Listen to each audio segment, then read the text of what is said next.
बुद्धी असून चालत नाही त्यास मानव म्हणावे का? ओळखलं का?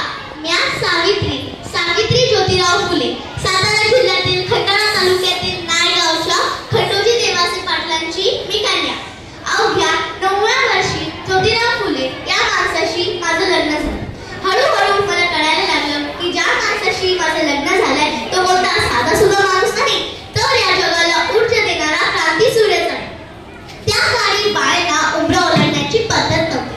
बाळांचं नातेवाईक असतं, आपण बरं, आपलं घर बरं आणि घरातली माणसं बरी.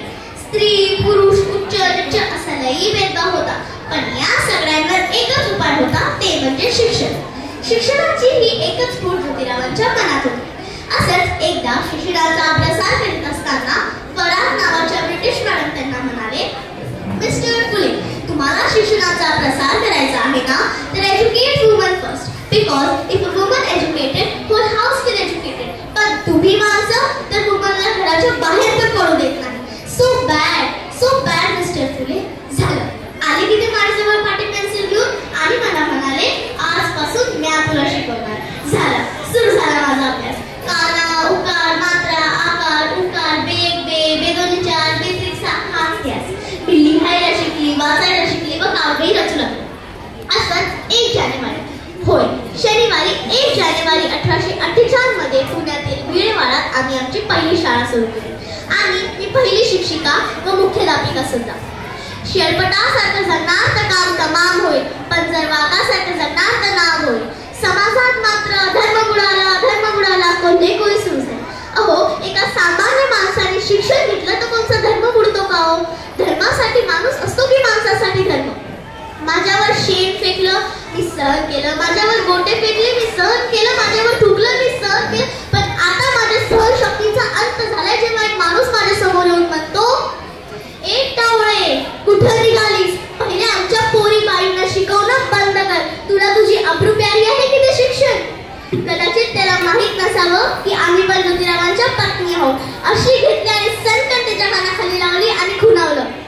आज आलाय, थोबाड फुटलाय, जर पुन्हा आला तर तुझे रक्तानी धरती रंगवे. स्त्री कोणत्याही जाती किंवा धर्माची असो, ती नेहमीच बळी पडत आलेली आहे. अहो, एका स्त्रीचा नवरा मारला म्हणून तिन्हीसाठी जायचं? तिचा नवरा मारला या तिचा काय दोष? यावरच आम्ही काम केलं आणि मग ब्रिटिश सरकारने सतीबंदी कायदा सुरू केला.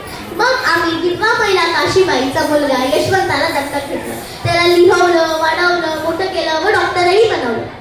अशातच पुण्यात प्लेगची साथ आली. मग आम्ही यशवंताला म्हटलं, यशवंता, आपल्याला हॉस्पिटल उभारायचं आहे. त्याने हॉस्पिटलही उभारलं. मग आम्ही रुग्णसेवकच करत होतो. अशातच मलाही प्लेग झाली. जर मी प्लेगमुळे मरण पावली असती तर म्हणा, तुझं स्वागत आहे, कारण की मी समाजासाठीच काम करत होते. मी सावित्रीची सावित्रीबाई झाली, सावित्रीबाईची सावित्री माईही झाली. अशातच आमच्या 18 शाळा झाल्या. आनंद होता तो आया बाया शिकण्याचा. विदे विना मती गेली, मती विना नीती गेली, नीती विना गती गेली, गती विना शुद्ध असल्याने एवढा अनर्थ एका विद्येने केला. अहो, एक मुलगा शिकला तर तो एकटाच शहाणा होतो. एक मुलगा शिकला तर तो एकटाच शहाणा होतो. पण एक मुलगी शिकली तर ती संपूर्ण घराला शहाणी करते. म्हणून एक मुलगी शिकवा आणि भविष्य लिहा. धन्यवाद.